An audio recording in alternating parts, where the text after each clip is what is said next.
What does a man do when his wife of 20 years suddenly vanishes? If you're the wealthy and charismatic Richard Davenport, you don't just mourn, you celebrate. You throw the party of the year, pop champagne, and install your beautiful young mistress Amber into your wife's master suite.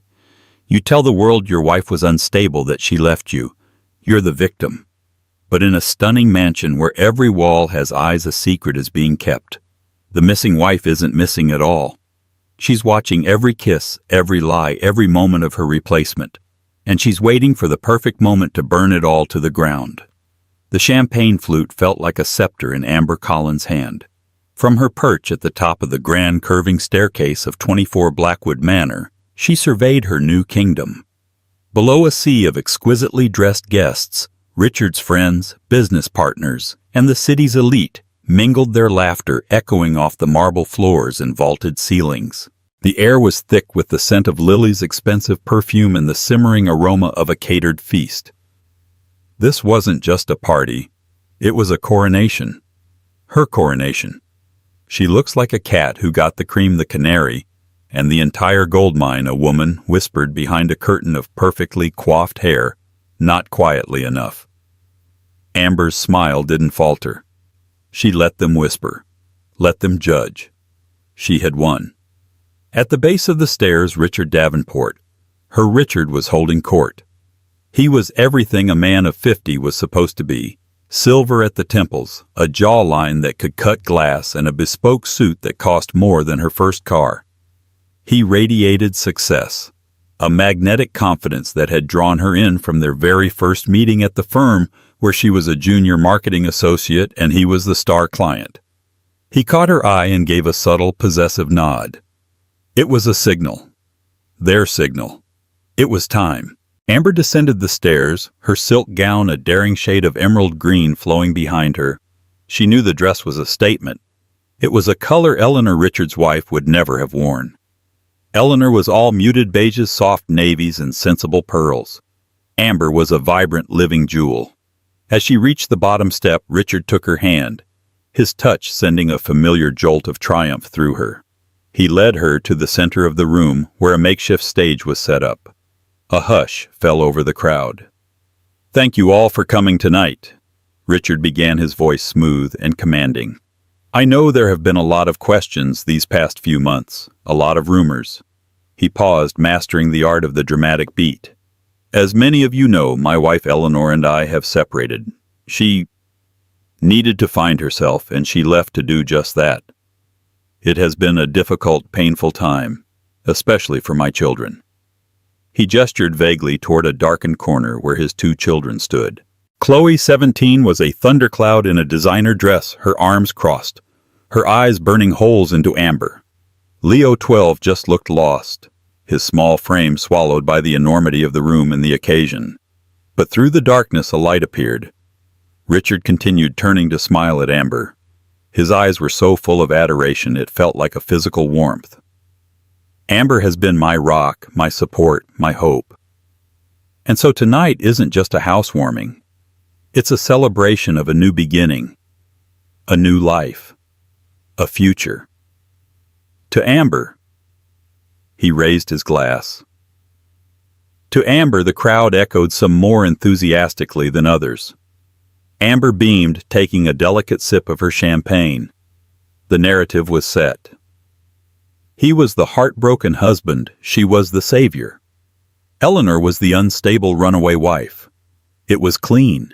It was simple. It was a lie, but it was their lie, and in this house their lies were law. Later, as the party swirled around them, Amber led her small group of girlfriends upstairs for the real tour. "And this," she announced, flinging open the double doors to the master suite, "is where the magic happens." The room was breathtaking. A California king bed with a tufted headboard dominated the space.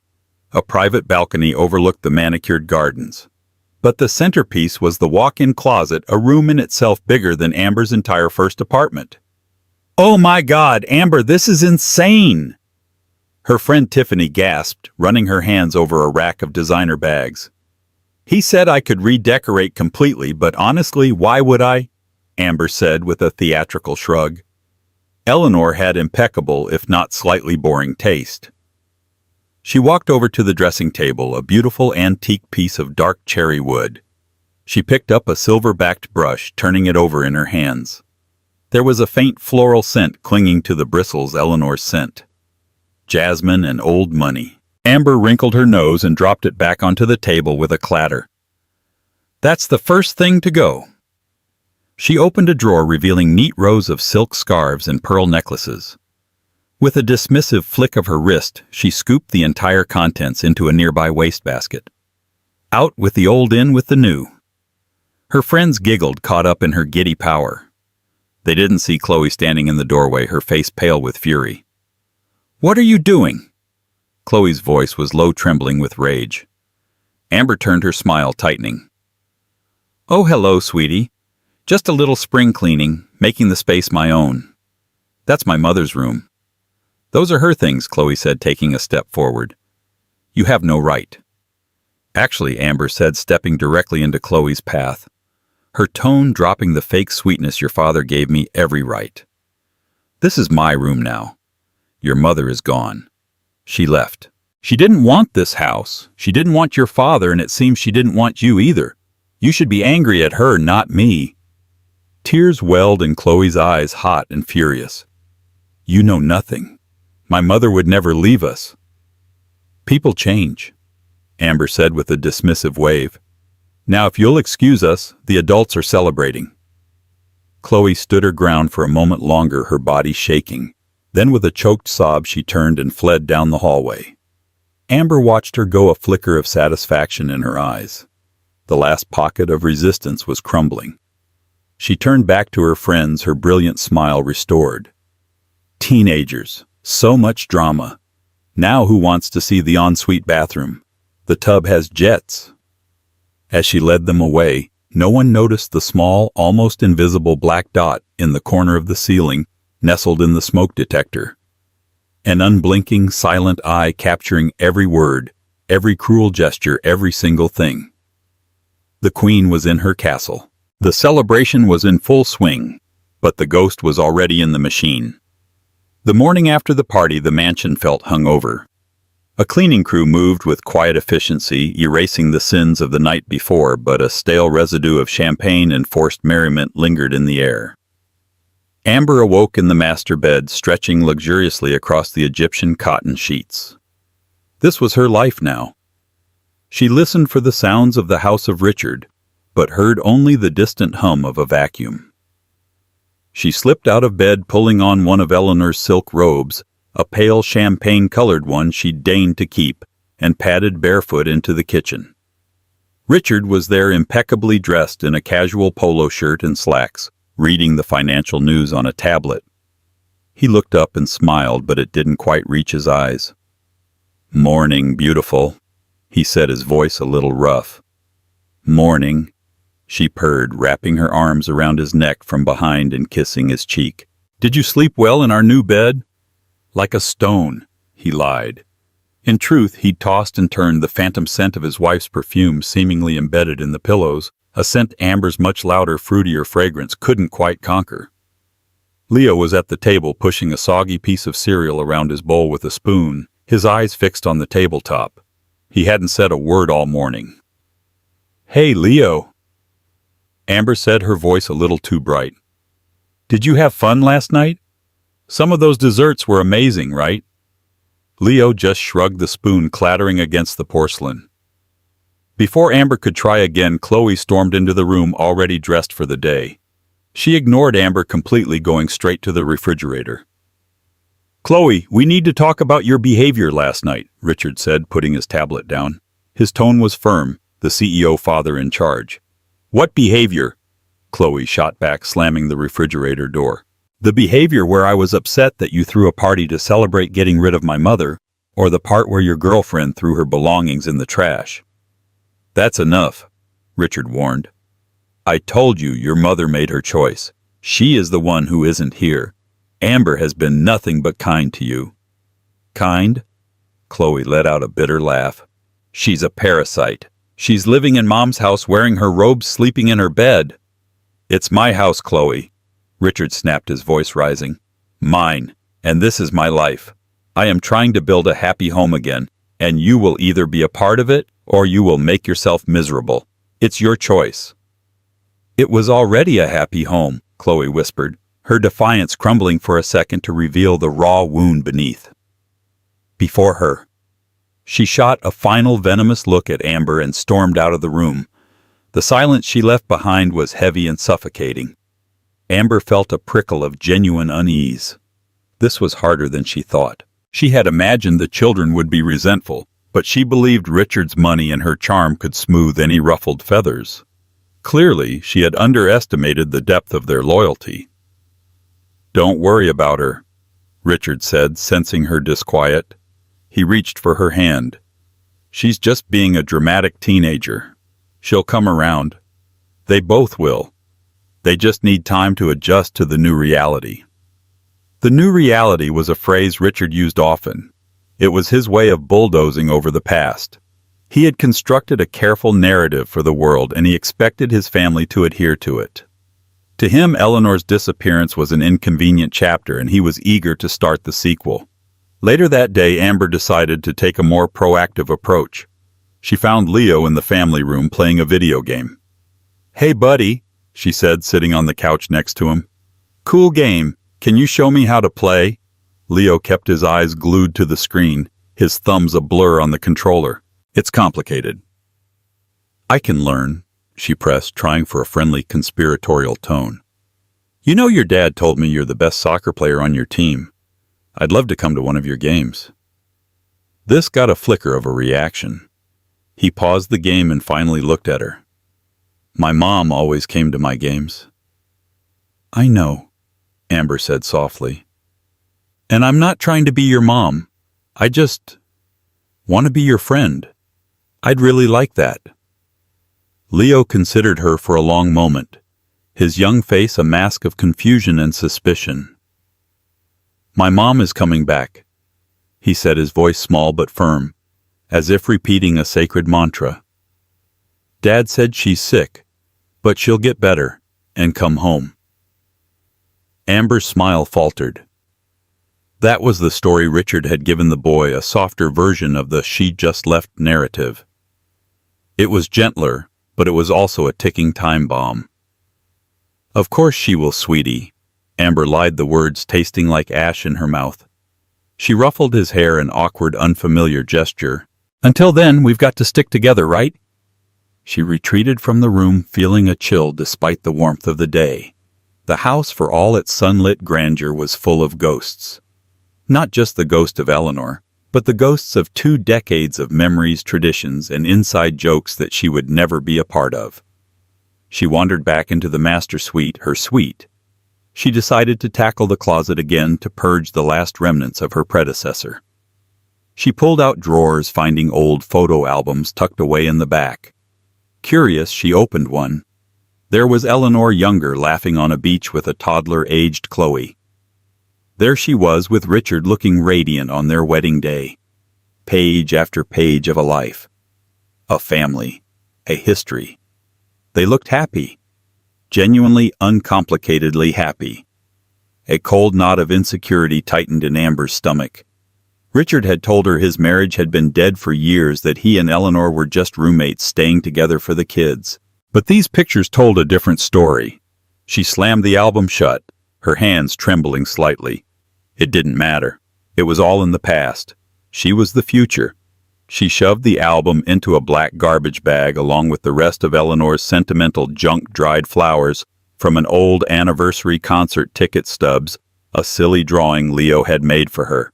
She would erase every trace of Eleanor Vance from this house until it was as if she had never existed at all. As she tied the bag shut, she felt a renewed sense of purpose. She wasn't just a replacement. She was an upgrade. And soon everyone, including those stubborn children, would see it. She didn't notice as she dragged the bag out that the lens of the smoke detector camera had a perfect unobstructed view of the photo album's cover just before it disappeared into the darkness of the bag. The evidence was mounting. The cracks in the perfect porcelain facade of the Davenport's new reality were beginning to show, and every single one was being meticulously recorded. 20 miles away in a sterile, anonymous corporate apartment overlooking a freeway, Eleanor Vance sat in the dark.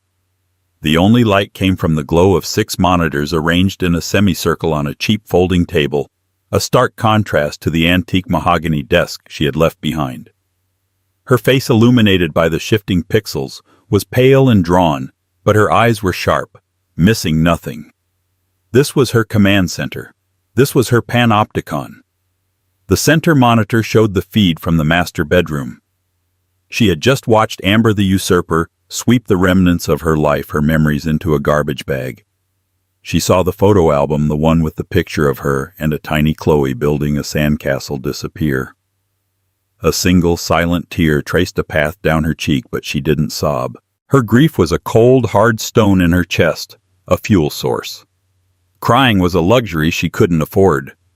The other monitors showed the kitchen, the living room, the main hallway, the front door, and Richard's home office. She had had the high-end, discreet security system installed 2 years ago after a neighbor's break-in. Richard had called it overkill, a symptom of her anxiety. Now it was her salvation. A key turned in the lock of the apartment door. Eleanor didn't flinch. It was Sarah, her oldest and only true friend. Sarah entered carrying a bag of groceries and 2 cups of coffee. She took in the scene, Eleanor silhouetted against the screens, the takeout containers littering the table, and her heart ached. "Any updates?" Sarah asked, her voice soft. "She's officially moved in," Eleanor replied, her voice flat, devoid of emotion. She gestured to the screen. "And she's redecorating, starting with my memories." "Oh, Ellie, I'm so sorry." Sarah put a comforting hand on her shoulder. "You don't have to watch this. We have enough." "No," Eleanor said, her gaze fixed on the screen where Richard was now entering his office. The lawyer was very clear. The more flagrant the behavior, the more he solidifies my case. I need to see it. I need to document it all. This plan hadn't been born of a single act of betrayal. It was the culmination of years of quiet indignities. Richard's late nights at the office, the sudden secrecy with his phone, the emotional distance that had grown into a chasm between them. She wasn't the unstable, neurotic wife he painted her to be. She was a woman who had woken up. The final straw had come 6 months ago. She'd found the credit card statements for lavish hotel stays, expensive jewelry she'd never received. When she confronted him, he hadn't even bothered to deny it. "Don't be so dramatic, Eleanor," he'd said, his voice cold and dismissive. "Our marriage has been a business arrangement for a decade. Don't pretend this is some grand romance you're losing." That was when she knew he wouldn't just leave. He would try to erase her, to paint her as the villain, to justify his own transgressions, and use his money and influence to take everything, including the children. So she had started planning. She met with Mr. Harrison, a shrewd pit bull of a divorce attorney Sarah had recommended. "He's going to say you're hysterical.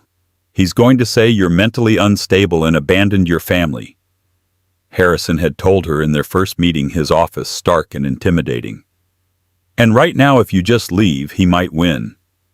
The man with the money often writes the history. We need to let him write it. On camera." The plan was audacious and emotionally brutal. Eleanor would disappear. She would leave a vague, rambling note enough to support Richard's narrative of an emotional breakdown. He would then feel free, confident, and untouchable. He would move his mistress in. He would commingle his finances with hers. He would, in his arrogance, build the entire case against himself. "Are you sure you can do this, Mrs. Vance?" Harrison had asked, his gaze penetrating. "Watching your life be dismantled piece by piece.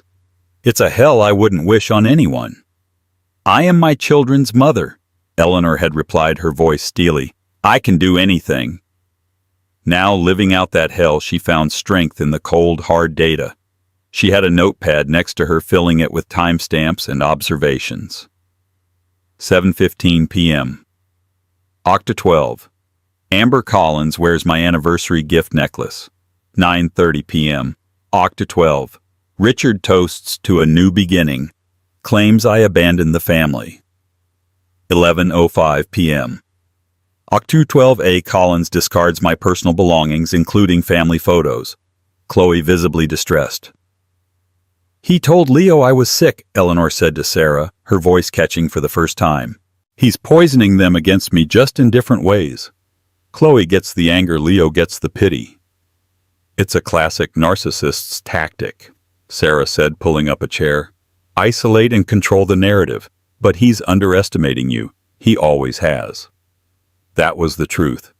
For 20 years, Eleanor had been the perfect corporate wife. She hosted the dinners, remembered the clients' birthdays, and managed the household and children so seamlessly that Richard's life was a frictionless ascent to the top. He saw her efficiency as a lack of passion, her quiet support as a lack of ambition. He had never seen her as an equal. He had seen her as staff. On the screen, Richard was on the phone in his office. Eleanor clicked a button and the audio feed captured by a bug her private investigator had planted last month crackled to life. No, the transfer is complete, Richard was saying. 50,000. It's a signing bonus for her new consulting gig. Yes, her company. It's cleaner that way. Eleanor's fingers flew across the keyboard, pulling up a browser window. She typed in the name of the LLC she knew Amber had recently formed. A lifestyle consultancy. It was a shell away for Richard to funnel money to her. Joint marital assets. Got it, Eleanor whispered, a grim smile touching her lips. She took a screenshot of the transaction from the joint account she still had access to. Richard in his arrogance had forgotten to revoke. More evidence for the pile. He's so arrogant, Sarah breathed, watching the screen. He thinks he's covered all his tracks. He's not covering tracks, Eleanor corrected her. He's paving a new road right over the old one, assuming no one will ever dig it up. She leaned back, the coffee Sarah had brought sitting untouched and growing cold. The exhaustion was a physical weight on her bones, but the resolve in her heart was iron. She was not the woman who had cried over his first affair. She was not the woman who had begged him to come to marriage counseling. That Eleanor was gone. In her place was a watcher, a strategist, a mother protecting her cubs from a predator who still wore the disguise of a father. He thought he was celebrating a new beginning. He had no idea he was merely starring in the final act of a play she had written, and the curtain was about to fall. The days bled into a surreal, agonizing routine. Eleanor slept in 4-hour shifts, a baby monitor next to her bed tuned to the audio feed from the mansion, waking at the slightest sound. She lived on coffee and protein bars. Her world shrunk to the 6 screens that were her window into a life that was no longer hers. But with each passing day, her file grew thicker, her resolve harder. She was no longer just a victim. She was a hunter patiently tracking her prey. Richard, emboldened by the success of his party and the lack of any repercussions, grew careless. He believed he was home free. He saw Eleanor's silence not as a strategy, but as confirmation of her collapse. He'd occasionally mention to friends over the phone, "Haven't heard a thing. It's tragic, really. I hope she's getting the help she needs." Eleanor recorded every word. The real goldmine was Richard's home office. He was a man who talked business, and now his personal life was business. One afternoon, Eleanor watched as he met with his financial advisor. She zoomed in on the monitor, cranking up the audio. "So we'll liquidate these holdings from the joint portfolio," the advisor, a slick man named Gerald, was saying, pointing to a document on the screen. "And we'll reinvest them into a new trust. For tax purposes, it's best we establish it solely in your name." "And Amber's?" Richard asked. "We can add her as a beneficiary down the line once the situation with Mrs. Vance is formally resolved," Gerald said delicately. "For now, this protects the assets from any potential claims." Eleanor's blood ran cold, but her hands were steady. This was it. This was the financial disembowelment she had anticipated. She took high-resolution screenshots of the documents on Richard's screen, capturing account numbers, stock symbols, and transaction amounts. She cross-referenced them with her own records, highlighting every asset that was part of their marital estate. It was a clear, calculated attempt to hide millions. She emailed the encrypted files to Mr. Harrison with a single subject line: theft. Amber, meanwhile, was fully embracing her role as lady of the manor. She hosted poolside lunches for her girlfriends, charging ludicrous amounts of designer clothing to credit cards that were still technically in Eleanor's name as a joint account holder. Eleanor meticulously downloaded every statement, every line item. Chanel, $8,200. Christian Louboutin, $500. SBA Day for $2, $100. It was brazen. It was glorious. One evening, a moment of high tension almost brought the entire operation crashing down. Leo was homesick from school and Amber was tasked with looking after him. Bored and annoyed at being stuck inside, she decided to finally clear out the attic. Eleanor watched in horror as Amber, wearing a tracksuit and a determined frown, pulled down the attic ladder in the main hallway. The attic was Eleanor's safe house for her most precious keepsakes: her mother's wedding dress, Chloe and Leo's baby clothes, her own art school portfolios. It was also where the central hard drive for the camera system was hidden, tucked away inside an old trunk marked winter clothes. "This is all junk. We need the space for my ski equipment," Amber announced to Leo, who had followed her listlessly. Eleanor's heart hammered against her ribs. She felt utterly helpless, a ghost unable to intervene in the physical world. She watched as Amber began pulling out boxes, tossing them aside with careless abandon. "What's in this one?" Amber said, grunting as she dragged the heavy trunk into the light. "Winter clothes." Eleanor held her breath. "Don't open it," she whispered at the screen, as if by sheer force of will she could stop her. Amber fumbled with the latch. It was old and stiff. "Ugh, this thing is rusted shut." She gave it a hard kick. The latch held. Frustrated, she sighed. "Whatever. I'll get Richard to break it open later." Eleanor exhaled, her body trembling with relief. It was a temporary reprieve. She knew she had to act, but not yet. The timing wasn't right. The incident did, however, provide another crucial piece of evidence. Later that evening, Chloe came home and found a box of her old baby things which Amber had discarded sitting by the back door for the trash collectors. A furious confrontation ensued. "These were my mother's. You can't just throw them away," Chloe screamed, clutching a tiny hand-knitted baby booty. "Chloe, it's just stuff," Richard said, intervening with his signature weary tone. "Your mother is the one who left it all behind. It's unhealthy to cling to these things. Amber is just helping us move on." "Move on? You're trying to pretend she never existed." The argument escalated, ending with Richard grounding Chloe and accusing her of being as hysterical as your mother. Eleanor recorded the entire heartbreaking exchange. It was brutal to watch her daughter fight a battle that was secretly hers, but it was also irrefutable proof of Richard's campaign of parental alienation.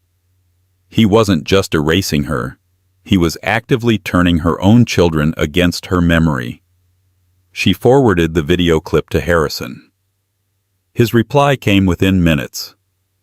"This is cruel, and it is very, very useful. Stay strong, Mrs. Vance. We are almost there." The digital paper trail was becoming a highway. The financial documents proved his greed. The credit card statements proved his recklessness.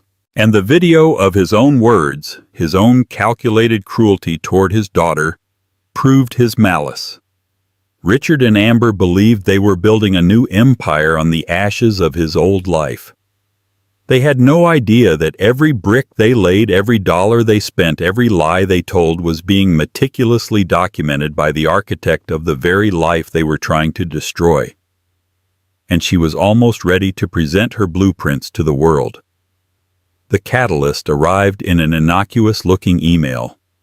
Eleanor, during her nightly sweep of Richard's computer activity, he was careless enough to use the same password for everything, saw an email to a real estate agent.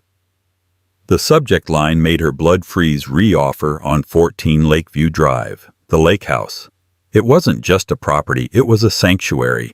It had been in Eleanor's family for 3 generations, passed down to her by her parents. While it was legally in both her and Richard's names, a concession she'd made during a period of marital bliss, long ago it was in every way that mattered hers.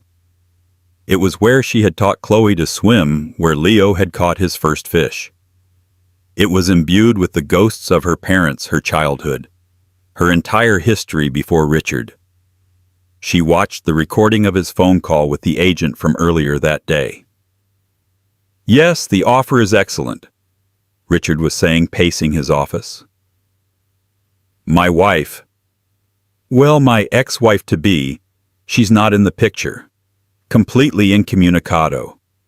I have power of attorney so I can sign on her behalf. We can close in 30 days. A lie layered on a forgery. He was going to use a fraudulent power of attorney document to sell her family's legacy right out from under her. It was the ultimate violation, an act of such profound disrespect and avarice that it transcended everything else he had done. This was the tipping point. The careful, patient waiting was over. The time for defense had passed. Now it was time to attack. Her hands, for the first time in weeks, shook with rage, not fear. She took a deep, steadying breath, the cold fury sharpening her thoughts into a crystalline point.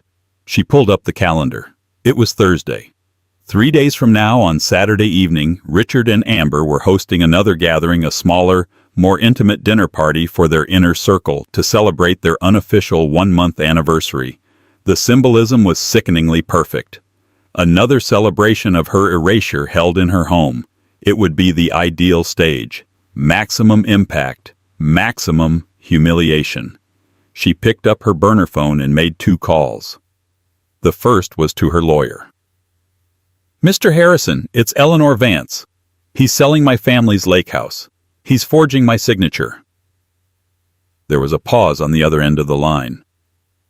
"That," Harrison said, his voice grim, "is a felony. That elevates this from a messy divorce to a criminal matter. Are you ready?"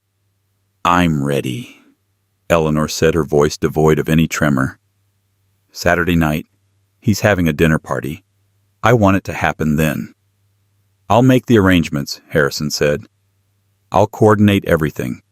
The documentation is all in order. Every receipt, every statement, every video file is cataloged and ready," she confirmed. "Good. Then it's time. I'll have the process server on standby, and I'll make the call. You just tell me when." The second call was harder. It was to Chloe on the private number Eleanor had given her months ago for a dire emergency. Her daughter picked up on the first ring, her voice a hushed, frantic whisper. "Mom? Are you okay? Where are you?" "I'm safe, my love. I'm okay," Eleanor said, the sound of her daughter's voice a balm on her raw nerves. "I can't explain everything right now, but I need you to listen to me very carefully. I need you to be strong for a little while longer." "Is it true? Did you just leave?" Chloe asked, the hurt in her voice a physical blow. "No, Chloe. Nothing your father has told you is true. You have to trust me. The truth is coming, I promise. On Saturday night things are going to happen. I need you to make sure Leo is in his room away from the main living area. Can you do that for me?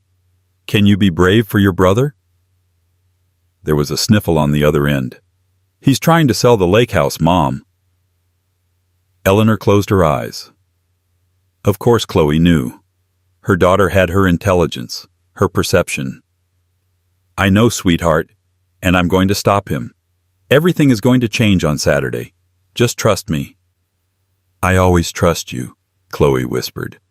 "I miss you." "I miss you more than words can say," Eleanor said, choking back a sob. "I love you. I'll see you very soon." She hung up the phone, her mission solidified. This was no longer just about securing assets or winning a divorce case. It was about reclaiming her life, her name, and her children's sense of security. It was about justice for every lie, every act of cruelty, every piece of her life he had tried to steal and sell. She spent the next 48 hours in a state of hyper-focused activity. She organized the digital files into a master folder, creating a clear, damning timeline of Richard's actions. She wrote a detailed statement, her fingers flying across the keyboard, every word precise and powerful. She ate, she slept.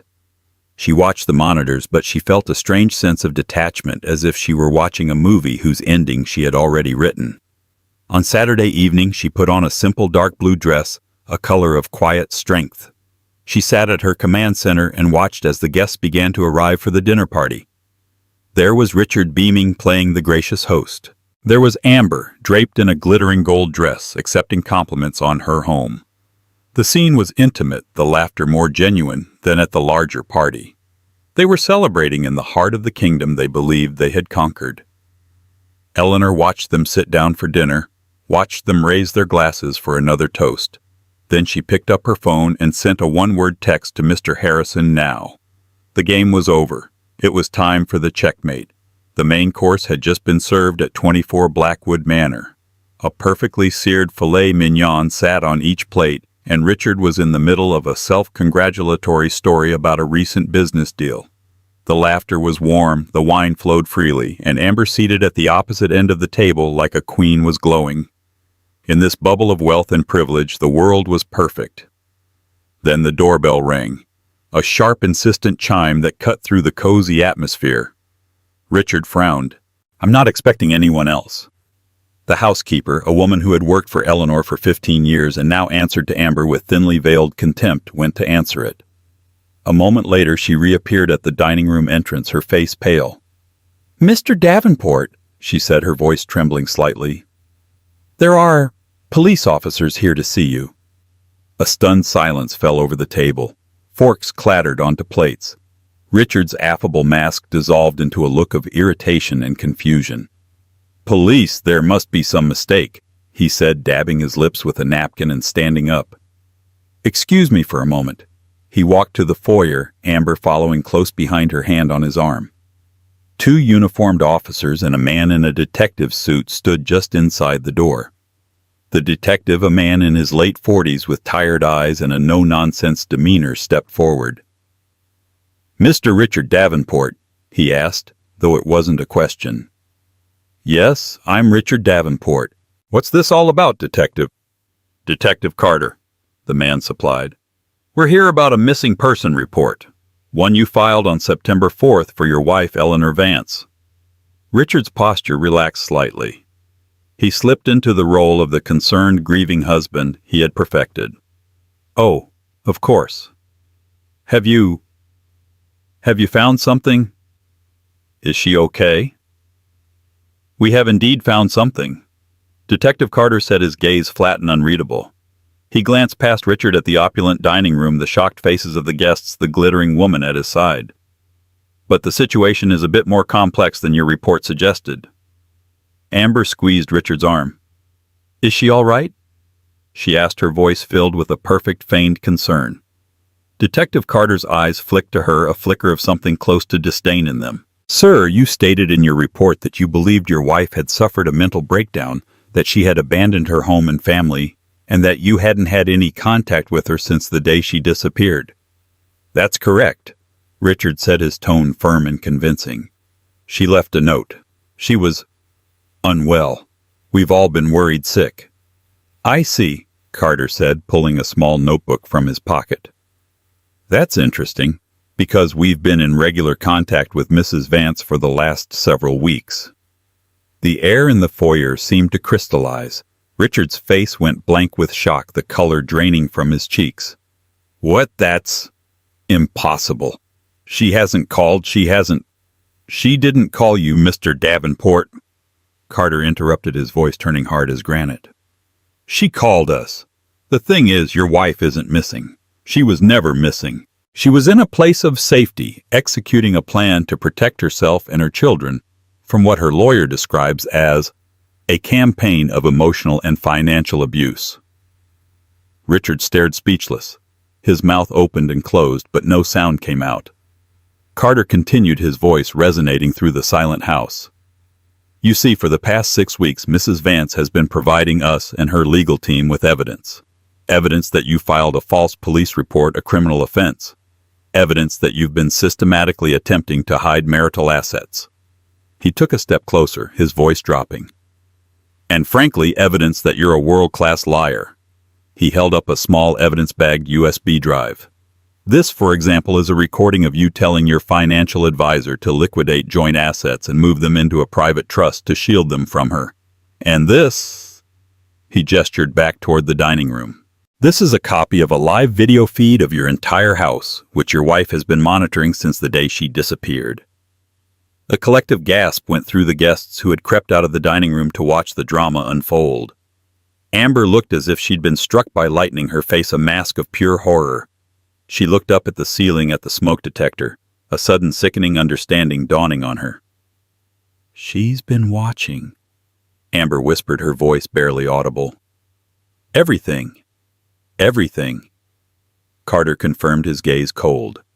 "Every party, every purchase, every lie, including the one you told your son about his mother being sick, and the one you told your daughter about her mother being hysterical. We have it all on tape." Richard finally found his voice a sputtering, desperate sound. "This is insane. It's an invasion of privacy. She's the one who is crazy. Can't you see spying on me? You can't believe a word she says. We don't just have her word, Mr. Davenport." The detective said, his patience clearly gone. He pulled out a folded legal document. "We also have this, a warrant to seize all your personal and business computers and financial records, pending an investigation into felony fraud related to the attempted sale of a property on Lakeview Drive using a forged power of attorney." The final blow landed. Richard staggered back as if physically hit, his face ashen.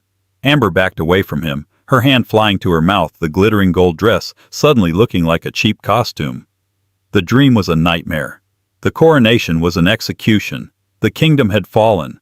The castle walls had come crashing down. And standing in the rubble was the ghost they thought they had vanquished, who had in fact been the architect of their downfall all along. The missing wife had been found, and she had brought hell with her. The silence that followed Detective Carter's final pronouncement was more profound than any shout. It was a vacuum sucking all the air and warmth out of the grand foyer. The guests, moments before co-conspirators in Richard's new life, now looked at him like he was a contagion, their faces a mixture of shock, pity, and a desperate desire to be anywhere else. Amber was the first to break. A choked, horrified sob escaped her lips. "You told me she left," she whimpered, looking at Richard with dawning revulsion. "You told me she was crazy. You told me." Her voice trailed off as the full weight of her complicity, her foolishness, settled upon her. She had not been a savior. She had been a pawn, a tool in his scheme, and now she was collateral damage. Without another word, she turned and fled up the grand staircase, her sobs echoing in the cavernous space. She wasn't running to her master suite. She was running from the scene of the crime. Richard, his face a mottled mask of fury and panic, turned on the detective. "You can't do this. I am Richard Davenport. I will have your badge for this harassment." "You can certainly try, sir," Carter said wearily as the two uniformed officers began to move past him into the house. "For now, we have a warrant to execute. My advice to you is to call your lawyer, a real one, not just the one who helps you hide your money." As the officers began the methodical process of securing the home office, the front door opened once more. This time it was Eleanor. She didn't look triumphant or vengeful. She looked calm, composed, and impossibly strong. She walked past the gawking guests as if they were statues in a museum, her eyes fixed only on the hallway that led to the back of the house. Her children. Richard saw her, and for a moment all the bluster and rage drained out of him, replaced by a look of pure, unadulterated shock. It was one thing to hear she was watching. It was another to see her standing there in the flesh, the quiet, unassuming wife he thought he had broken, now the arbiter of his fate. "Eleanor." He breathed her name, tasting like poison in his mouth. She didn't even grant him a glance. Her focus was absolute. At the end of the hall, Chloe's door opened. The teenager peered out, her eyes wide. When she saw her mother, her face crumpled in relief, and she ran, flinging her arms around Eleanor's neck. "Mom," she cried, burying her face in her mother's shoulder. "You came back." "I was always with you," Eleanor whispered, holding her tight, stroking her hair. "I never left." She looked over Chloe's shoulder toward Leo's room. "Where's your brother?" Chloe pulled back, wiping her eyes. "In his room. He's scared." Eleanor nodded, giving Chloe's hand a reassuring squeeze before walking to Leo's door and knocking softly. "Leo, honey, it's Mom." The door creaked open and Leo's small face, tear-streaked and confused, appeared. "Mom?" he whispered as if seeing an apparition. She knelt down, bringing herself to his level. "I'm here. I'm so sorry you were frightened. Everything is going to be okay now. I promise." He launched himself into her arms, and Eleanor held him, the cold stone of grief in her chest, finally beginning to melt away, replaced by the fierce, protective warmth of a mother's love. She had done it. She had walked through fire, but she had saved them. The aftermath was swift and brutal for Richard. The evidence was overwhelming, the case against him ironclad. He faced charges of fraud, filing a false police report, and a litany of civil suits. His business partners deserted him. His reputation was shattered and his fortune was frozen. The new life he had been so proud of had evaporated in a single night. Amber disappeared just as quickly. Within days, all her things were gone from the mansion. She was a footnote in the story, a cautionary tale of ambition and willful ignorance. Eleanor, with the help of Mr. Harrison, navigated the legal proceedings with a quiet, steely grace. She didn't seek public humiliation for Richard. She sought justice and security for her children. Gauss 24 Blackwood Manor was awarded to her in the settlement, along with a significant portion of the assets Richard had failed to hide. For the first few weeks, the mansion felt tainted, the walls still echoing with the lies that had been told within them. But slowly, with Chloe and Leo by her side, Eleanor began to reclaim it. They painted over the emerald green accent wall Amber had insisted on. They brought the photo albums back out from storage, placing them on the coffee table. They filled the silent rooms with music, with laughter, with the simple, beautiful noise of a family healing. One sunny afternoon months later, Eleanor stood on the balcony of the master bedroom, her bedroom. She was no longer a watcher in the shadows, but the rightful mistress of her own home, and more importantly, of her own life. She had been underestimated, dismissed, and nearly erased. But she had proven that the quietest person in the room is often the most observant, and that the truth, when it finally comes, is a force of nature that no amount of money or power can withstand. The storm had passed, and in its wake a new dawn was breaking. The story of Eleanor Vance is a chilling reminder that the deepest betrayals often come from the people we trust the most. It's a story of incredible strength, of a woman who refused to be a victim and instead became the master of her own justice. She used her abuser's arrogance against him and proved that truth is the most powerful weapon of all. Her journey shows us that even when you feel erased, your story is not over. It's waiting for you to write the final chapter. For a decade, Catherine Davenport was the perfect millionaire's wife. She was an elegant, silent accessory on the arm of her titan of industry husband, Alistair Finch. While he and his brazen mistress, Crystal Vance, built a life of glittering excess, they saw Catherine as little more than a relic, a piece of old money furniture in their modern world. They mocked her quiet grace in whispered jokes at galas, and laughed at her traditional values behind the closed doors of their shared penthouse. They were convinced they held all the power, all the money, and all the future.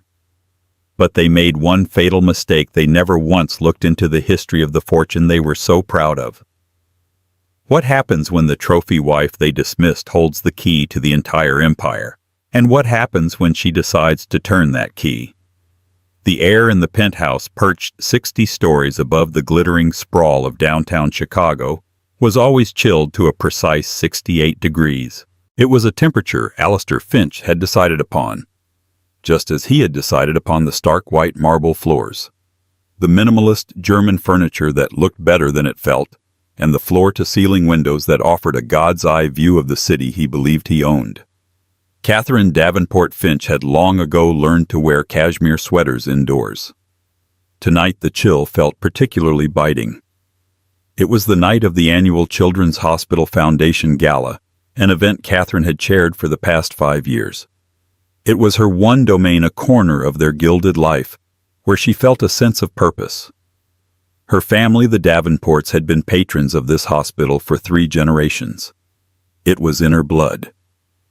Alistair stood before the vast plate glass window, a flute of champagne in his hand, looking not at the view, but at his own reflection.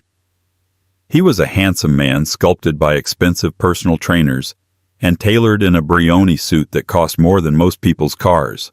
His success was his identity. Finch Global, the private equity firm he'd built, was a behemoth swallowing up smaller companies with a ruthless efficiency that Wall Street both feared and admired. "Are you ready, darling?" he asked, his voice smooth but with an undercurrent of impatience. He didn't turn around.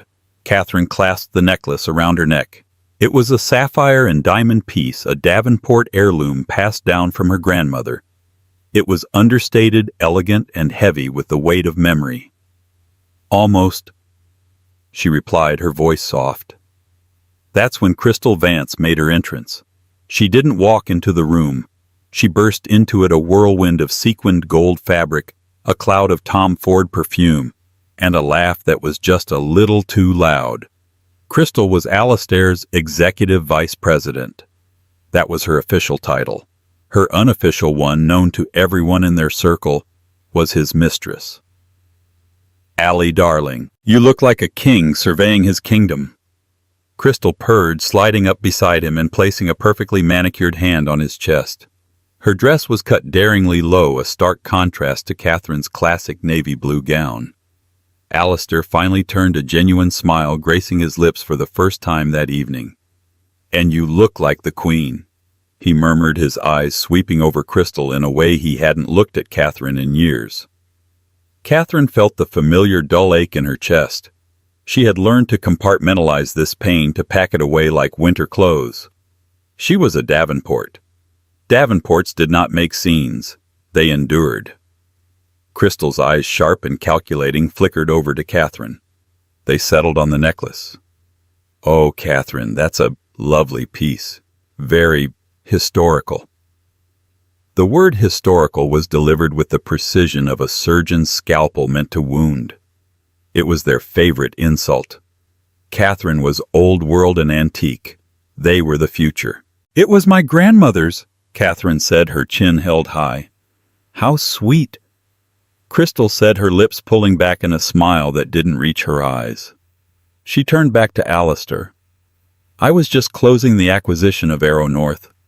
Their board folded an hour ago. We got it for a song." "That's my girl." Alistair beamed, squeezing her arm. "A killer in heels. We should celebrate tonight, after this dreary hospital thing, of course." The dreary hospital thing that would raise over $10 million for pediatric cancer research. The dreary hospital thing that Catherine had poured her soul into for 6 months. She said nothing. She merely picked up her clutch and walked towards the door. "The car is waiting." The gala was a sea of glittering gowns and dark tuxedos at the city's most opulent hotel ballroom. Catherine moved through the crowd with practiced grace, a queen in her element. Here the name Davenport still meant something more than just money. It meant legacy integrity. Donors and board members greeted her with genuine warmth and respect. She saw Alistair and Crystal across the room. They weren't being discreet. He had his arm wrapped possessively around Crystal's waist as he introduced her to a banking magnate. They were laughing heads close together. At one point, Crystal glanced over at Catherine, caught her eye, and whispered something in Alistair's ear. He threw his head back and laughed, a loud, booming sound that carried across the ballroom. Humiliation, hot and sharp, pierced through Catherine's carefully constructed composure. It wasn't just the affair. It was the mockery. It was the blatant public disrespect in a space she considered sacrosanct. They weren't just cheating. They were enjoying rubbing her face in it. Later, during the live auction, Catherine was on stage speaking about a new wing for the neonatal intensive care unit. She spoke with passion and eloquence, her voice steady despite the turmoil inside her. As the bidding began on a Patek Philippe watch Alistair had donated at her insistence, she saw him at his table. Crystal was leaning into him, her lips against his ear. He was nodding, a smirk on his face. He picked up his phone, typed something, and showed it to Crystal. She giggled, covering her mouth as she looked directly at Catherine on the stage. Catherine faltered for a second, her words catching in her throat. What had he typed? Look at her up there playing the saint. So boring. Can't wait to get you home." She recovered quickly, but the damage was done. The mask had slipped, if only for a moment. In that instant, under the hot stage lights surrounded by the city's elite, Catherine Davenport Finch felt a profound shift. The dull ache of endurance was sharpening. It was turning into something harder, something colder. It was turning into resolve. When she stepped off the stage to a round of thunderous applause, her polite smile was a mask of iron. As she passed their table, she heard Alistair say to Crystal, his voice a low, condescending drawl, "See? She's good at that sort of thing. Charity. It keeps her busy." He thought he was consigning her to a life of irrelevance. He believed her world was small and insignificant, a quaint hobby. He and Crystal were the main event. She was the opening act nobody watched. Walking back to her own seat, Catherine's hand instinctively went to her grandmother's necklace. It wasn't just historical. It was foundational. And Alistair, in his blinding arrogance, had forgotten one crucial thing about foundations: you can't build an empire without one. And sometimes the person you ignore is the one standing on the bedrock. The last laugh, she thought, wouldn't be his. It would be hers. And it would be devastating. The weeks following the gala were an exercise in escalating audacity. Alistair, buoyed by his recent business victories and Crystal's fawning admiration, shed the last vestiges of discretion. It was as if he and Crystal were engaged in a perverse competition to see how far they could push Catherine before she broke. Crystal started appearing at their penthouse more frequently, always under the guise of late-night work sessions. Catherine would hear their laughter echoing from Alistair's home office, a sound that curdled the quiet of the sprawling apartment. She found Crystal's expensive leather briefcase by the front door in the morning, a territorial marking. Once she found a single long blonde hair on a pillow in the guest room Crystal often used to freshen up. The staff, loyal but terrified of Alistair, would avert their eyes, their silence a testament to the household's unspoken truth. The breaking point, however, did not come in the sterile quiet of their home. It came, as so many society dramas do, at the exclusive Glenview Country Club, a bastion of old money and manicured lawns where the Davenports had been members since its founding. It was a brilliant Saturday in June. Catherine was hosting a small luncheon for the Hospital Foundation's key patrons. It was a relaxed affair on the terrace overlooking the 18th green. The conversation was light. The iced tea was sweet, and for a few hours Catherine felt a semblance of peace. Then Alistair arrived. Unannounced. He strode onto the terrace dressed in golf attire that shouted its expense. And right behind him, like a brightly colored venomous snake, was Crystal, clad in tennis whites, so pristine they seemed to have been created that morning. A hush fell over Catherine's table. The ladies, all from families who understood protocol and decency, looked from Catherine to Alistair, and back again, their polite smiles freezing on their faces. "Catherine, darling," Alistair boomed, feigning surprise. "Didn't realize you'd be here. Crystal and I just finished a round. Thought we'd grab a bite." He was lying. His golf shoes were immaculate, not a speck of grass on them. Crystal waved a little too enthusiastically. "Hi, everyone," she chirped as if this was the most normal thing in the world. Catherine's blood ran cold. This was a calculated invasion. The country club was her territory, a place tied to her family, her identity. By bringing Crystal here, Alistair was making a statement. Nowhere was safe for her. Nothing was sacred. His world was subsuming hers entirely.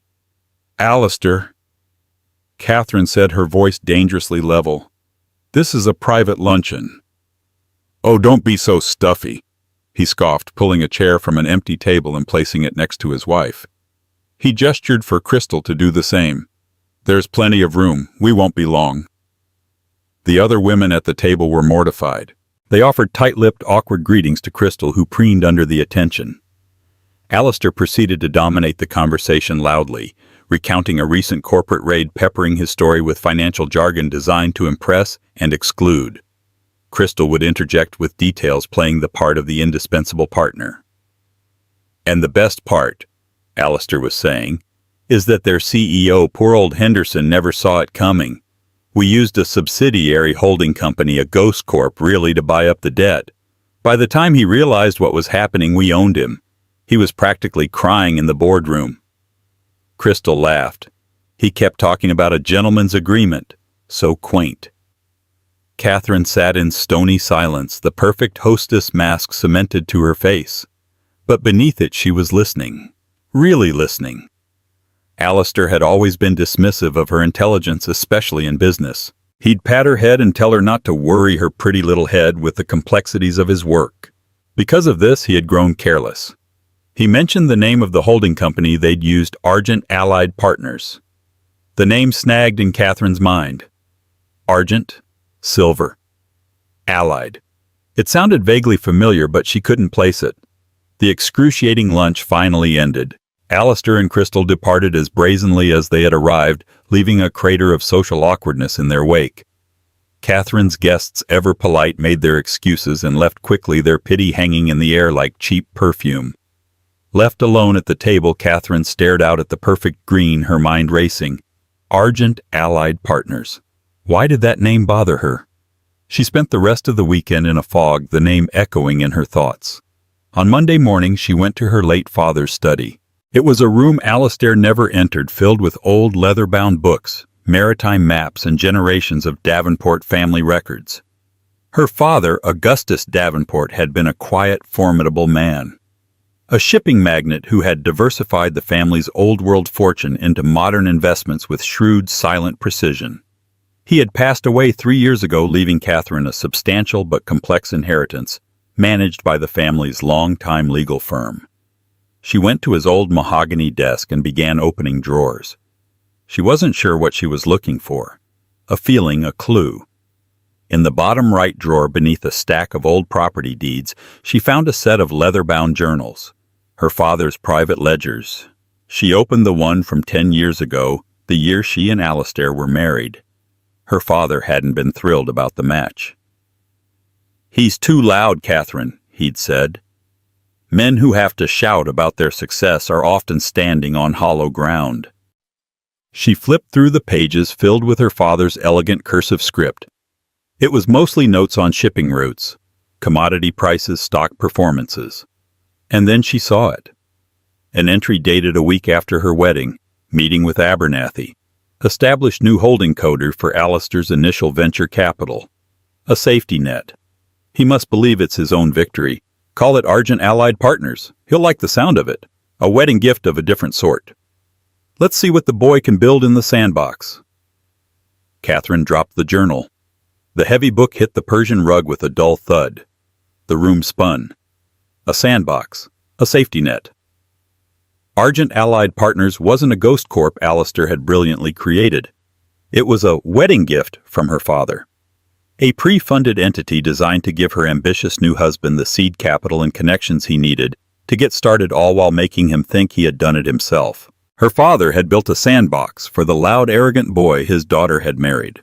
He had given Alistair a protected playpen to build his castles, incomplete with invisible walls and a soft landing for when he fell. Alistair's entire empire, Finch Global, the source of his pride, his power, his very identity, it was all built on a lie. A lie he didn't even know existed. The mockery, the condescension, the affair with Crystal, it all took on a new, hideous dimension.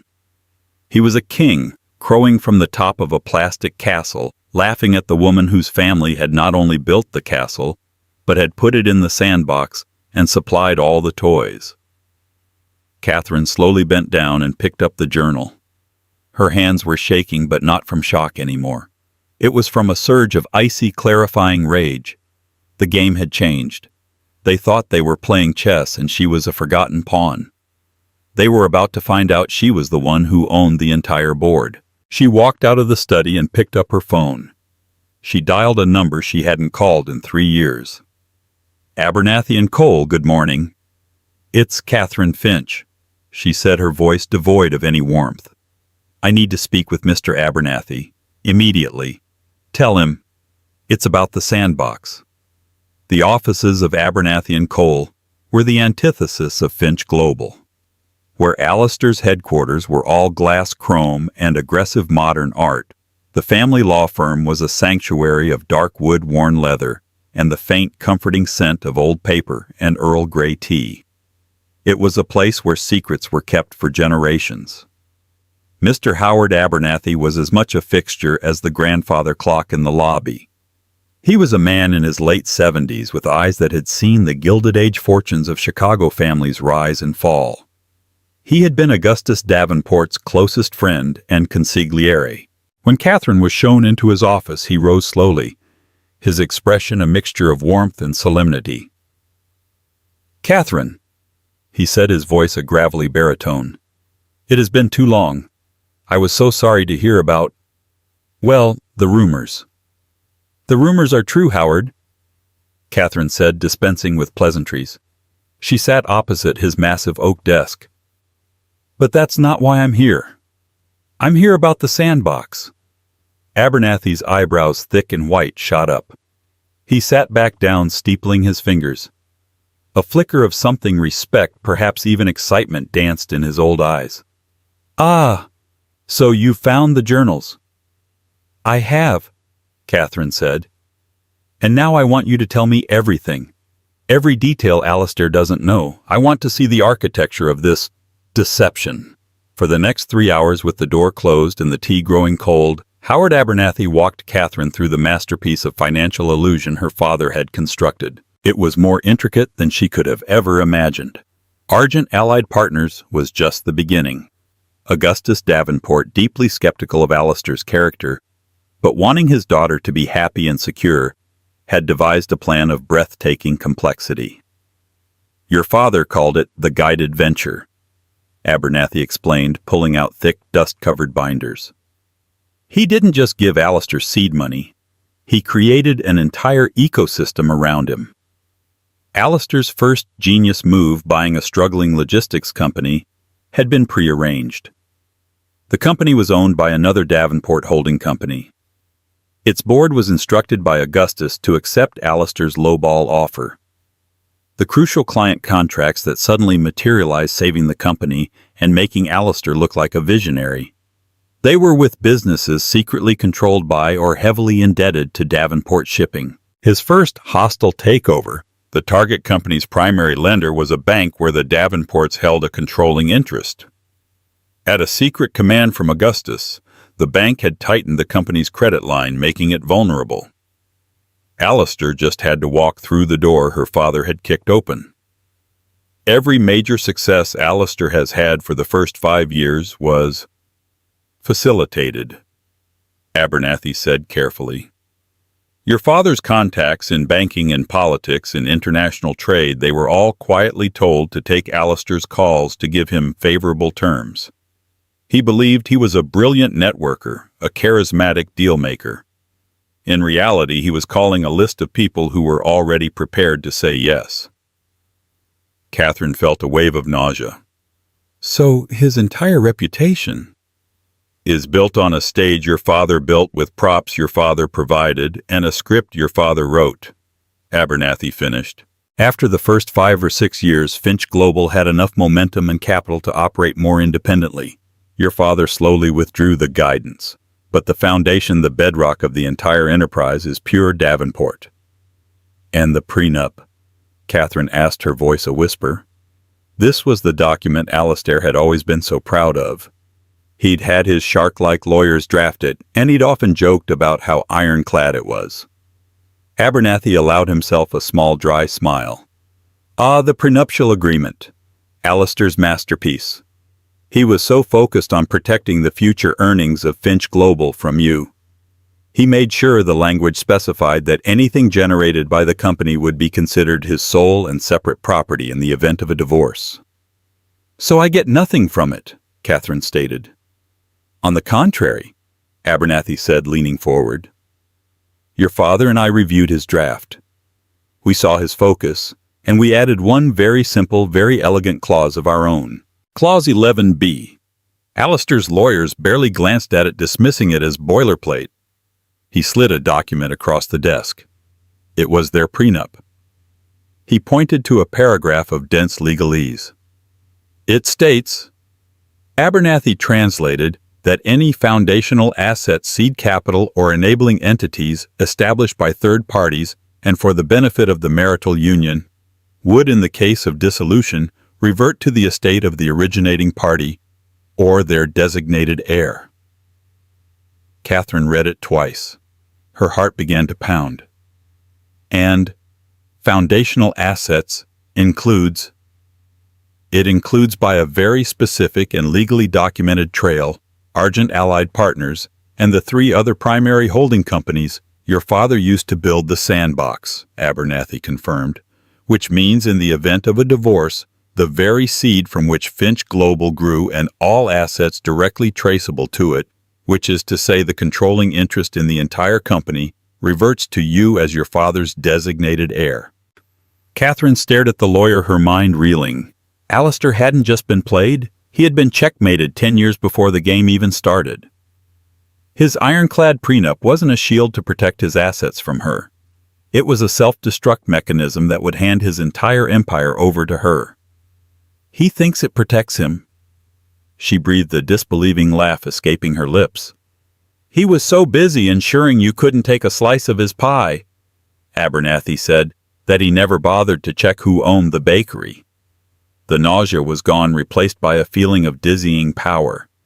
This was better than revenge. This was poetic justice of a cosmic order.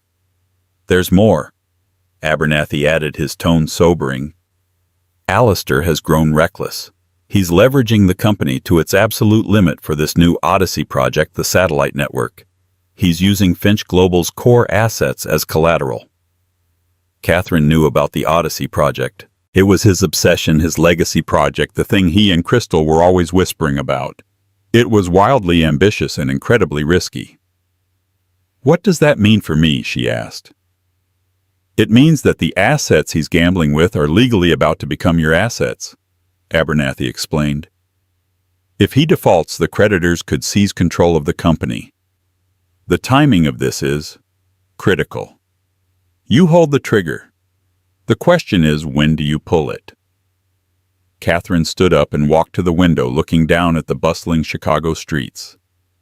Alistair and Crystal saw her as a relic, a society wife playing with charities. They had no idea that her name, her legacy, was the very thing that gave them the power they so arrogantly wielded. She turned back to Abernathy, her eyes blazing with a cold fire he hadn't seen since her father was alive. Alistair is trying to have me removed from the board of the hospital foundation, she said. He told one of the other board members that my sentimental approach is hindering modern fundraising opportunities.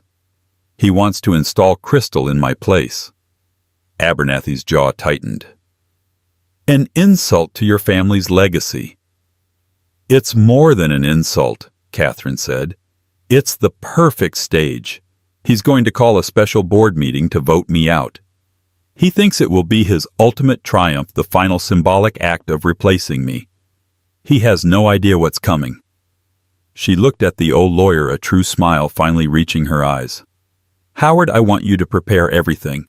The filings, the injunctions, the ownership transfer, everything.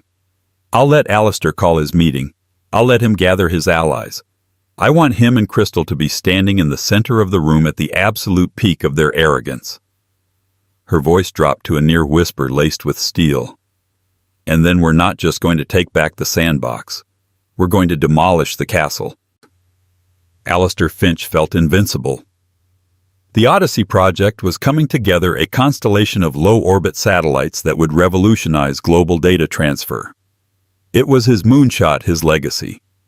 Crystal, ever the brilliant executor of his vision, had secured the final round of financing, a massive leveraged loan that used nearly every solid asset in Finch Global as collateral. It was a bet the company move, and Alistair had never felt more alive. With his future legacy secured, he turned his attention to tidying up the last relic of his past, Catherine. Her position as chair of the Children's Hospital Foundation was an annoyance. It gave her a platform, a sphere of influence that, while quaint in his eyes, still bore the respected Davenport name.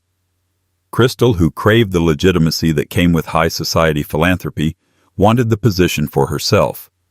For her, it was the final jewel in the crown of her conquest. For Alistair, it was a simple matter of house cleaning. He did it with his signature blend of corporate brutality and personal cruelty. He systematically called every member of the Foundation's board. To some, he spoke of modernizing, of leveraging the Foundation's assets for higher returns, painting Catherine as a well-meaning but hopelessly outdated manager. To others, he hinted at Catherine's fragile state, following their marital difficulties, suggesting she needed to be relieved of the pressure.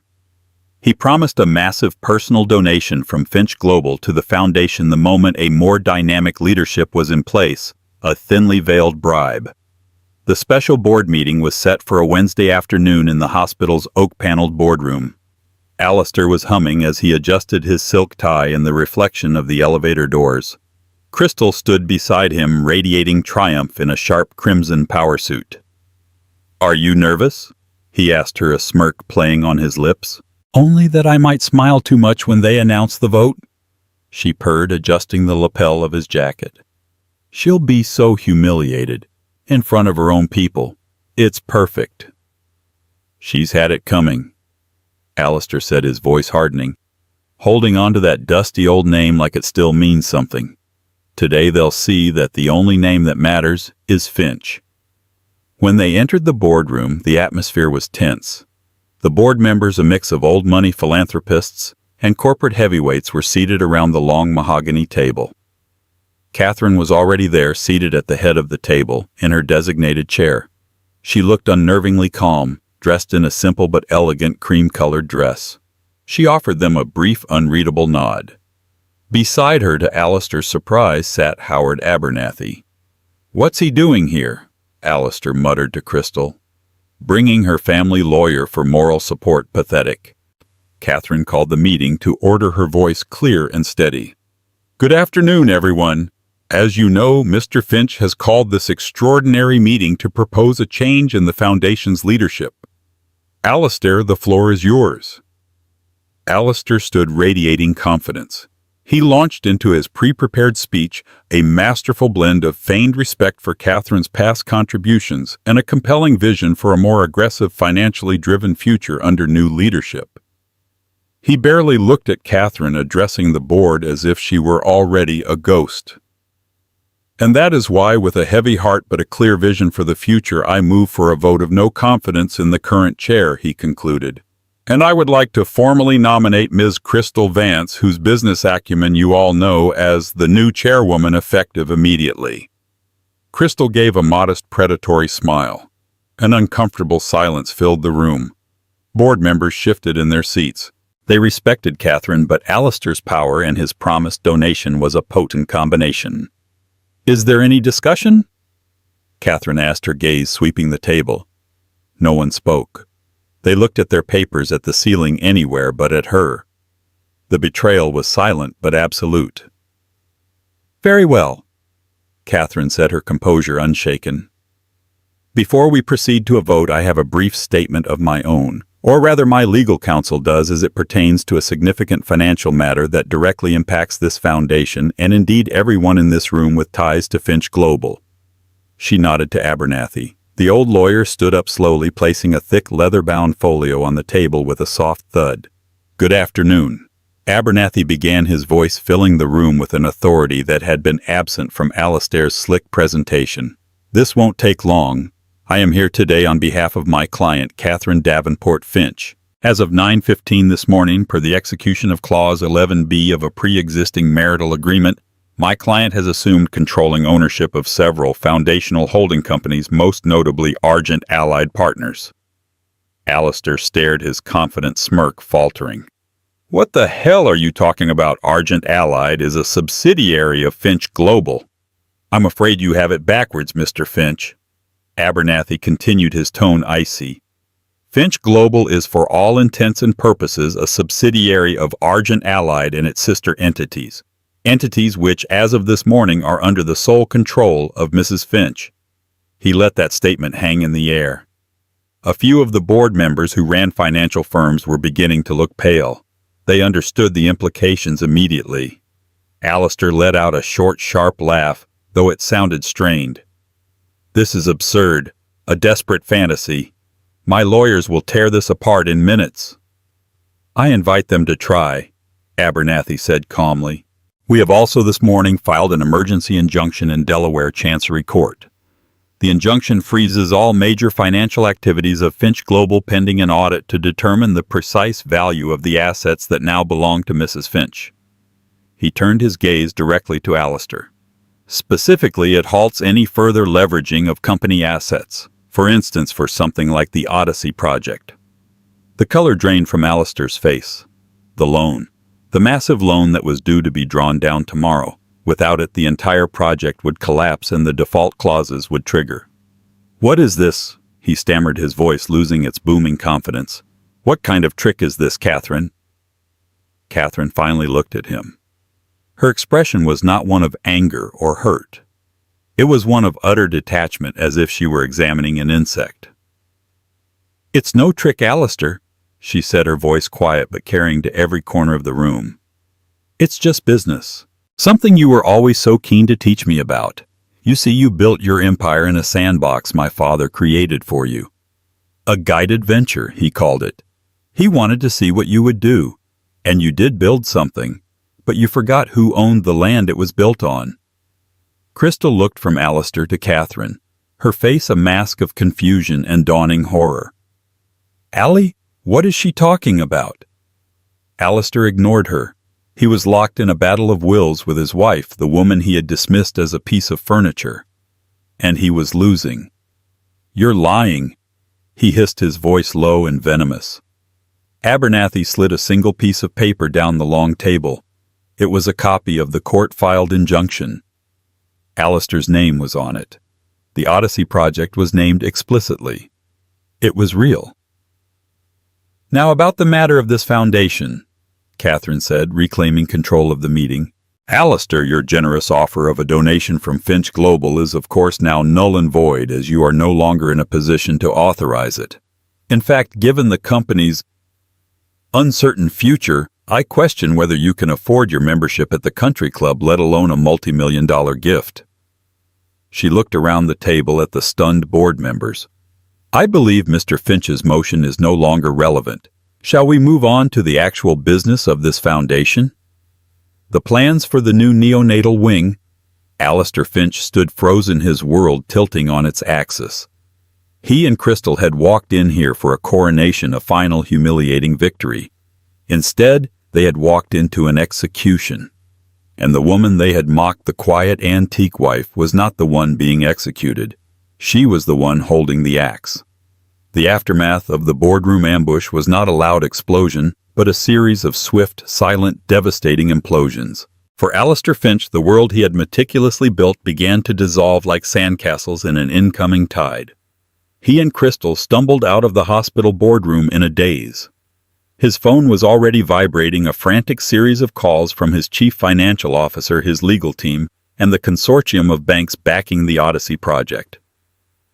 What was that, Allie? Crystal demanded, her voice shrill with panic as they stood in the hospital's sterile white hallway. The crimson of her suit suddenly looked garish. What did she mean, sandbox? You need to fix this. Quiet, he snapped, his mind racing. He saw Howard Abernathy exit the boardroom, give him a nod of finality that was almost pitying, and walk away. Catherine remained inside, her voice audible as she calmly discussed fundraising strategies with the now utterly compliant board. She hadn't even bothered to watch them leave. The first domino fell before he even reached his car. The lead banker for the Odyssey loan called. The conversation was brief and brutal. The injunction filed by Catherine's lawyers had spooked the entire syndicate. With questions of ownership and control over the collateral assets, Finch Global itself, the financing was indefinitely suspended. The billion-dollar project was dead in the water. When Alistair got back to his office, the atmosphere was one of controlled panic. His CFO, a man named Peterson, met him at the door, his face ashen. The credit lines, Alistair, Peterson said, his voice low. First National just called. They're calling our primary corporate credit line. They said something about a material adverse change in executive control. They can't do that, Alistair roared. They can, Peterson countered. The covenant is tied to you maintaining majority control. Her injunction challenges that. Other banks are following suit. Our liquidity is evaporating. By the end of the day, we won't be able to make payroll. Crystal, who had followed him in, sank into a chair. The brilliant, ruthless executive was gone. In her place was a woman who was rapidly calculating her own exit strategy. The glamour of being a Titan's mistress faded quickly when the Titan was revealed to be a puppet. Her loyalty was to power and money, and both were draining from Alistair like blood from a fatal wound. "This is a legal maneuver, a bluff," Alistair said, trying to convince himself as much as anyone else. "My lawyers will crush it." But when he finally got his own high-priced legal team on a conference call, their tone was grim. They had reviewed the documents Catherine's team had forwarded. They were stunned. "The language in the prenup is incredibly precise, Alistair," said the lead attorney, a man known for his aggression now sounding deflated. "It's a Trojan horse. We never saw it. We were so focused on shielding future income we missed the clause about foundational assets. It's brilliant, actually." "So fix it," Alistair shouted into the speakerphone. "Fix it, Alistair. The evidence trail Abernathy has provided linking the funding of Argent Allied Partners directly to Augustus Davenport's estate is meticulous. Bank transfers, board minutes, signed affidavits. They have a perfect chain of custody. She doesn't just have a claim, she has a slam dunk." The second domino. His own legal eagles were admitting defeat. By mid-afternoon, the news had started to leak to the financial press. A vague story at first about a shareholder dispute and a leadership challenge at Finch Global. But the sharks in the water smelled blood. The company's stock, what little of it was publicly traded, began to plummet. His rivals, the ones he had crushed and gloated over, started circling, making inquiries about buying up Finch Global's debt for pennies on the dollar. Crystal watched the stock ticker on her computer screen, her face a stony mask. "The Arrow North deal is going to collapse," she said, her voice flat. "The financing was tied to our corporate credit, which no longer exists." Another domino. The deal she had been so proud of, the one they had used to mock Catherine at the gala, was turning to dust. The most painful blow came from their son Leo. He was 17, a quiet, observant boy who had grown up in the shadow of his father's ambition. He had always been torn, loving his mother's warmth, but dazzled by his father's power and success. He called Alistair that evening. "Dad, I was with Mom this afternoon. Mr. Abernathy explained some of it," Leo said, his voice strained. "Is it true about Grandpa Davenport? Your mother is poisoning you against me, Leo." Alistair snarled. "It's a lie. A complicated, vicious lie." "Is it?" Leo asked, and for the first time Alistair heard not a boy's confusion, but a young man's judgment in his voice. "Because Mom showed me a copy of Grandpa's journal. His handwriting. I remember it. He wrote about building you a sandbox. He said he hoped you'd build something worthy of her." There was a painful pause. "Did you—" Click. Leo hung up. The personal domino. The one that cracked Alistair's soul. He sat alone in his vast office as dusk fell, the glittering city lights coming on outside his window. The view no longer looked like a kingdom. It looked like a world that was utterly indifferent to him. The calls had stopped. The panic had subsided into a dead-heavy silence. The door opened. It was Crystal. She was carrying her handbag and a small box containing the personal items from her desk. She didn't look at him. "My lawyers will be in touch with yours," she said, her voice as cold and transactional as if they were discussing a failed acquisition. "Regarding my severance package and my stock options." Alistair stared at her. "My stock options, Crystal, there is no more company. It's over. The options were part of my employment contract," she said, unmoved. "I'll take whatever they're worth, or I'll sue for wrongful termination. Goodbye, Alistair." She walked out without a backward glance. The ultimate betrayal, so swift and passionless it was almost comical. She wasn't just leaving a sinking ship, she was stripping it for parts on her way out. Alistair Finch was finally completely alone. He had lost his company, his reputation, his mistress, and his son's respect, all in the space of 8 hours. He leaned back in his ridiculously expensive ergonomic chair and looked at his reflection in the dark window. He saw not a titan, not a king, but a fool. A loud, arrogant man who had danced and preened on a stage he hadn't built, who had mocked the architect, and who was now standing in the ruins after she had quietly, calmly, and completely brought the entire theater down around him. The silence was absolute.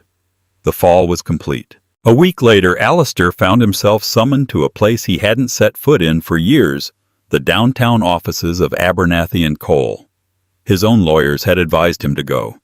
"It's not a negotiation, Alistair," they'd said. "It's a surrender. Go listen and sign what they put in front of you.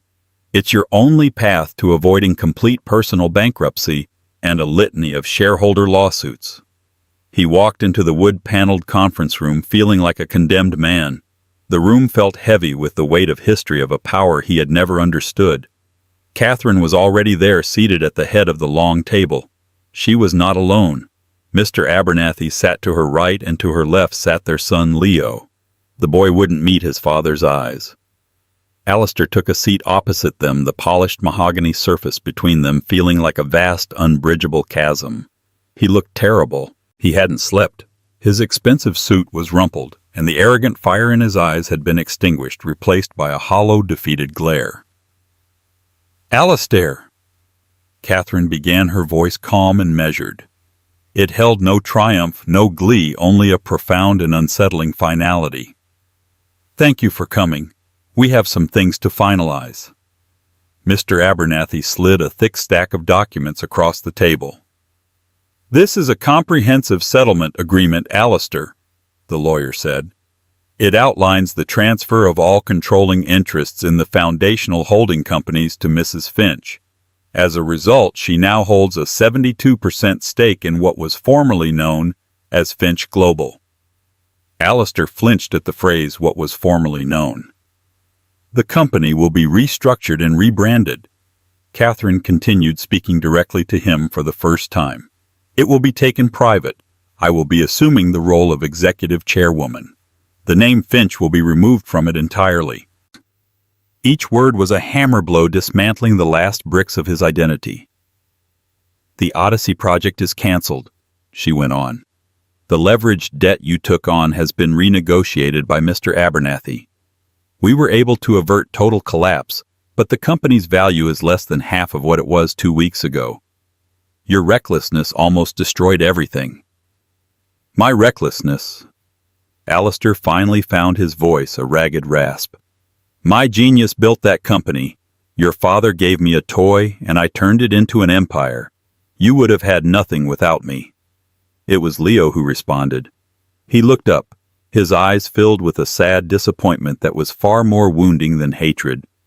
"She would have had Grandpa's entire fortune, Dad," he said quietly. "What she has now is just the broken pieces of what you almost gambled away." Alistair stared at his son, speechless. The boy he had dismissed, the son he had tried to dazzle with wealth and power, saw the truth with painful clarity. "As for your personal settlement," Abernathy interjected, bringing the focus back to the papers. "Catherine is being generous." Catherine spoke again. "The prenup you were so proud of gives me the right to leave you with nothing. It was designed to protect the company's assets, which are now legally mine. Your personal accounts have been frozen as they contain funds co-mingled from corporate accounts we now control." Alistair felt a cold dread creep up his spine. He was utterly at her mercy. "However," she said, "I have no desire to see the father of my son destitute. The penthouse, which is in my name as it was purchased with funds from my family trust, will be sold. You will be given 1 week to vacate and remove your personal belongings. From the proceeds of the sale, a trust will be established for you. It will provide you with an annual stipend of $60,000. $60,000. It was less than he used to spend on watches in a year. It was a clerical salary. It was a life of utter crushing mediocrity.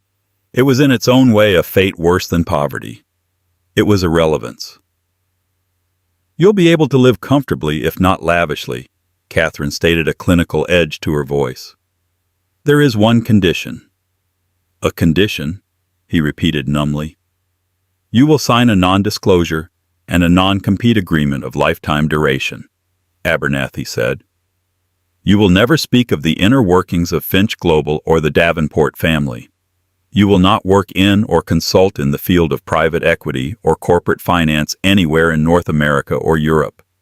You will, for all professional purposes, cease to exist. It was the final nail in the coffin. She wasn't just taking his money and his company. She was taking his name, his past, and his future. She was erasing him from the world he had fought so hard to conquer.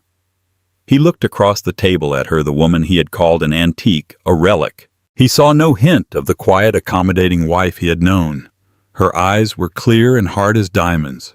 She held all the cards, and she was playing them with a precision that would have made her father proud.